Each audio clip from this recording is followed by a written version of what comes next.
Hi guys. So I have been sort of working out what I want my reception dress to be. So I've already mentioned several times that I have a more traditional dress for my ceremony, but I want to have a good time at my wedding, right? And so I want to have, and of course I want to have a wardrobe change. So midway through the reception, me and Norris have something planned. So I am going to make my reception dress and I'm going to switch into that.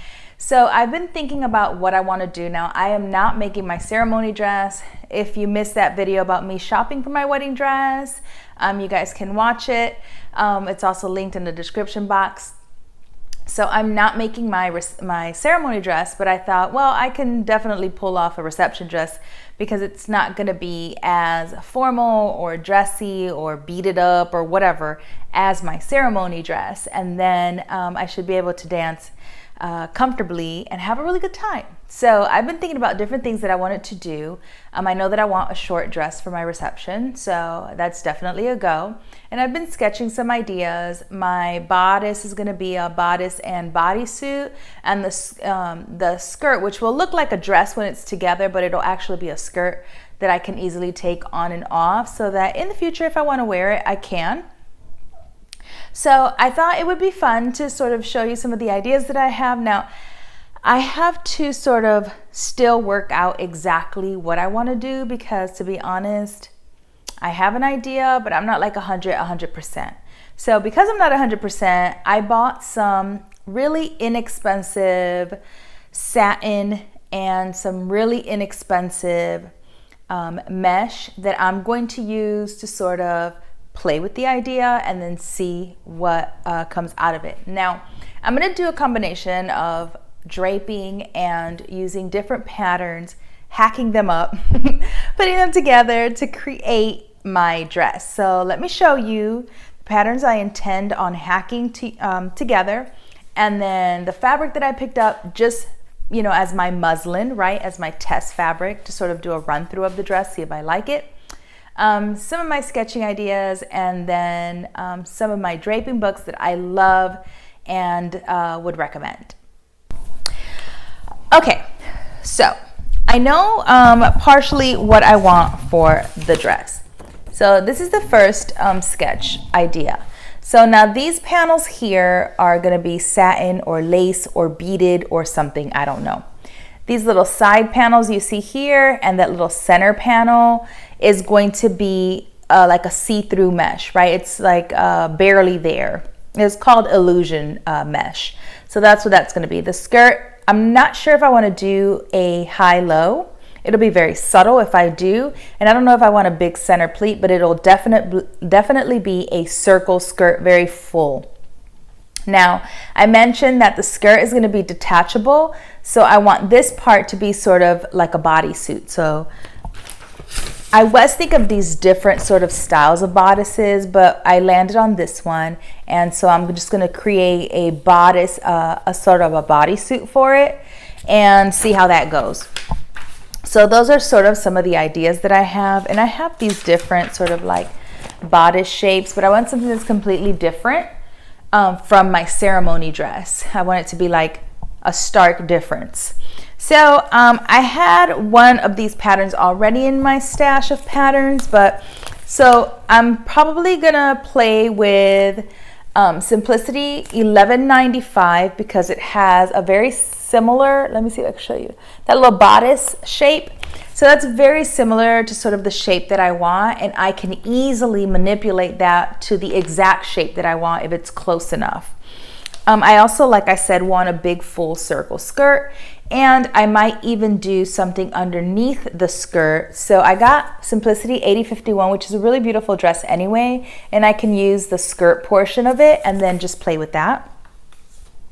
Now for the ceremony dress, or for the reception dress, I want to do a fascinator for my headpiece. So I got Simplicity 8364 because I thought this was really beautiful, these two here. And so I just loved all the little details. So I think this would be really great, and I'm really excited to try that. So then I got this pattern, which is different petticoats. Now I don't know if I'm going to need a petticoat. I'm going to decide after I make the skirt. I'm going to interface the entire skirt because I need it to be stiff and keep its shape. So depending on the shape that I get after I do my test, I'll decide whether or not I need a petticoat. But I bought the pattern anyway, just so that I have it. And then I also bought 8869, which is actually a new Simplicity pattern. And I just liked all the different bodices. So I don't know, I just gave myself options because I rather have more options than not enough options. And then that way I can sort of just play with it. So let me show you the fabrics I got. So this is that sort of illusion mesh that I was telling you guys about. Now, the one that I bought for my actual dress, because I do know that I'm going to be using illusion mesh, I just don't know exactly where, is exactly like my skin color. But this is all they had at Joann's, so I just bought it just so I can get an idea of it. But you see how it's almost invisible? So the one that I did buy is actually more my skin color, which is really invisible. But to test and sort of play with the design idea, I just bought a yard of this one at Joann's to see how that works out. And then they have that Casa collection, so they have a lot of like formal collection stuff. It's not the greatest in the world, but it does do the job, especially if you're trying to do something like a test dress to see how it's all gonna work out.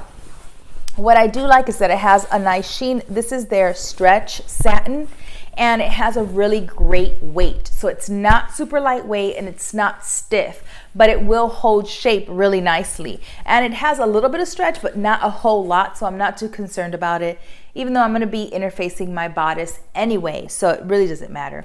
But I wanted to show you guys the ivory color that I got, and I think that's what I'm gonna go with for my reception dress.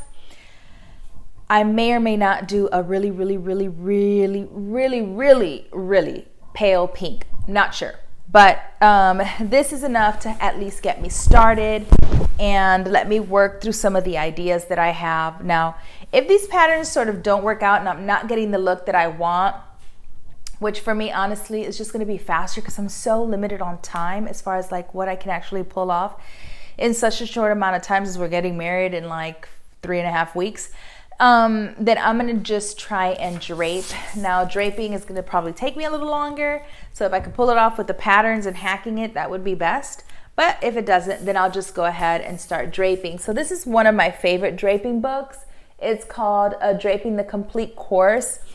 This is a really fantastic, it's by Carolyn, I think it's Kiesel, I'm not sure, Kiisel. I'll put the name in the description box for you guys, but I love it. It's one of my favorite draping books. And then I got this other draping book that I have, which is also really great. This one doesn't have as many bodices in it as I would like, but it's enough that I could sort of work through it and see what I like. Now, draping a princess bodice or bustier, it honestly is not that hard. I don't even need the draping books for it. But it's always nice to sort of be prepared, have all the things that you need so that you feel more confident when you're sort of, you know, attacking a project that, one, you haven't done before, and two, that it's for such a special occasion. So I'm gonna get started on some of those ideas, and I will do another video once I actually start making my dress so that you guys can sort of see where the progress is. Now, I am not showing my ceremony dress at all, not anything, not a peek, not a nothing. So the only thing you guys will see is the reception dress, of course, until the wedding, and then I'll share pictures and video then. All right, guys, I'll talk to you later. Peace.